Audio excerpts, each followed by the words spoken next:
Radhe Radhe everyone. आज की video में मैं आपको वरुथिनी एकादशी की व्रत कथा सुनाऊंगी। वरुथिनी एकादशी की व्रत कथा सुनने के लिए हम 1 लोटा जल लेंगे, अपने हाथ में थोड़े तिल या फूल लेकर हम कहानी शुरू करेंगे। तो चलिए अब मैं आपको वरुथिनी एकादशी की व्रत कथा सुनाती हूँ। अर्जुन बोले, हे भगवान, वैशाख मास के कृष्ण पक्ष की एकादशी का क्या नाम है, उसकी क्या विधि है, उससे कौन से फल की प्राप्ति होती है, सो कृपा करके विस्तार पूर्वक कहिए। श्री कृष्ण भगवान बोले, हे कुंती नंदन, वैशाख मास के कृष्ण पक्ष की एकादशी का नाम वरुथिनी एकादशी है। ये सौभाग्य प्रदान करने वाली है। इसका व्रत करने से मनुष्य के सभी पाप नष्ट हो जाते हैं। यदि इस व्रत को दुखी सधवा स्त्री करती है तो उसे सौभाग्य की प्राप्ति होती है।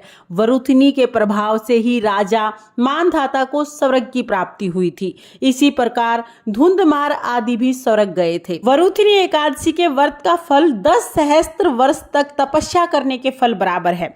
कुरुक्षेत्र में सूर्य ग्रहण के समय जो फल एक बार श्रवण दान करने से मिलता है, वही फल वरुथिनी एकादशी का व्रत करने से मिलता है। इस व्रत से मनुष्य इस लोक में सभी सुखों को प्राप्त करके अंत में परलोक को प्राप्त करता है। हे राजन, इस एकादशी का व्रत करने से मनुष्य को इस लोक में सुख और परलोक में मुक्ति मिलती है। शास्त्रों में कहा है कि घोड़े के दान से हाथी का दान उत्तम है, हाथी के दान से भूमि का दान उत्तम है, भूमि के दान से तिलों का दान उत्तम है, तिल से उत्तम है सोने का दान, और सोने के दान से अन्न का दान ज्यादा उत्तम है। संसार में अन्न दान के बराबर कोई दान नहीं होता है। अन्न दान से पितृ देवता मनुष्य आदि सभी तृप्त हो जाते हैं। शास्त्रों में कन्यादान अन्न दान के बराबर माना जाता है। वरुथिनी एकादशी के व्रत से अन्न दान तथा कन्यादान के समान फल प्राप्त होता है। जो मनुष्य लोभ के वश में होकर कन्या का धन ले लेते हैं या आलस्य और कमजोरी के कारण कन्या के धन का भक्षण करते हैं, वो प्रलय के अंत तक नरक में पड़े रहते हैं या उनको बिलाव का जन्म भोगना पड़ता है। जो मनुष्य प्रेम से एवं यज्ञ सहित कन्यादान करते हैं, उनके पुण्य को चित्रगुप्त भी लिखने में असमर्थ होते हैं। जो मनुष्य इस वरुथिनी एकादशी का व्रत करते हैं, उनको कन्यादान के समान फल प्राप्त होता है।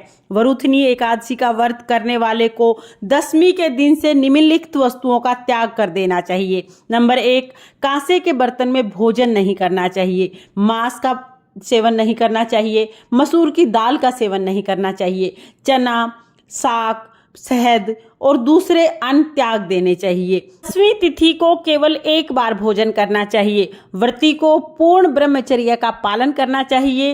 रात्रि शयन न करके सारी रात्रि को शास्त्र चिंतन और भजन कीर्तन करना चाहिए। दूसरों की निंदा तथा दुष्ट एवं पापी लोगों की संगत नहीं करनी चाहिए।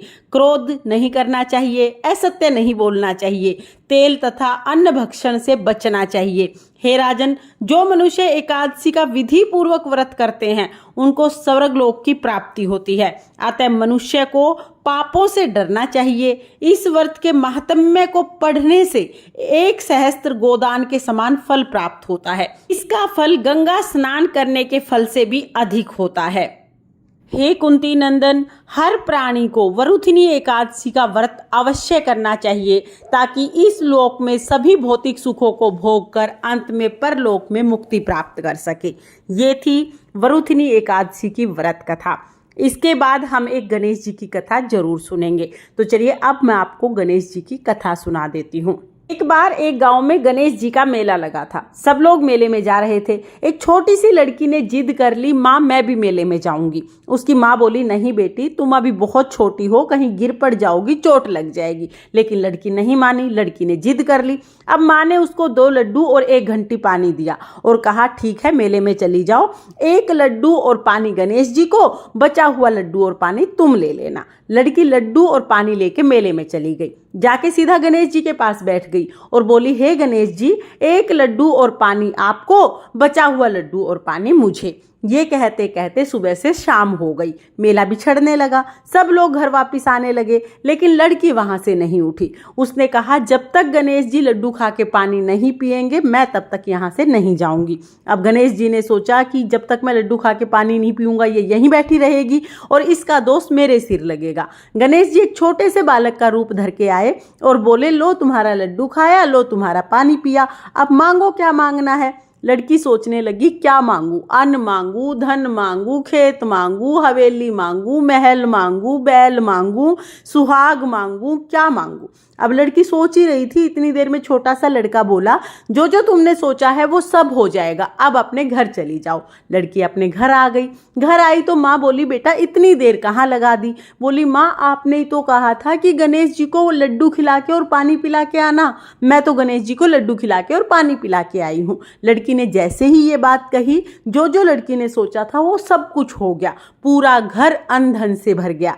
हे गणेश जी महाराज, जैसे आपने उस लड़की की इच्छा पूरी की, जैसे उसके घर को अन्न धन से भरा, वैसे ही सबकी सब इच्छाएं पूरी करना और सबके घर को अन्न धन से भर देना। इस कहानी को कहते सुनते हुकारा भरते सब पर अपनी कृपा दृष्टि बनाए रखना। ये थी गणेश जी की कथा। इस तरह से हमारी वरुथनी एकादशी की व्रत कथा पूर्ण होती है।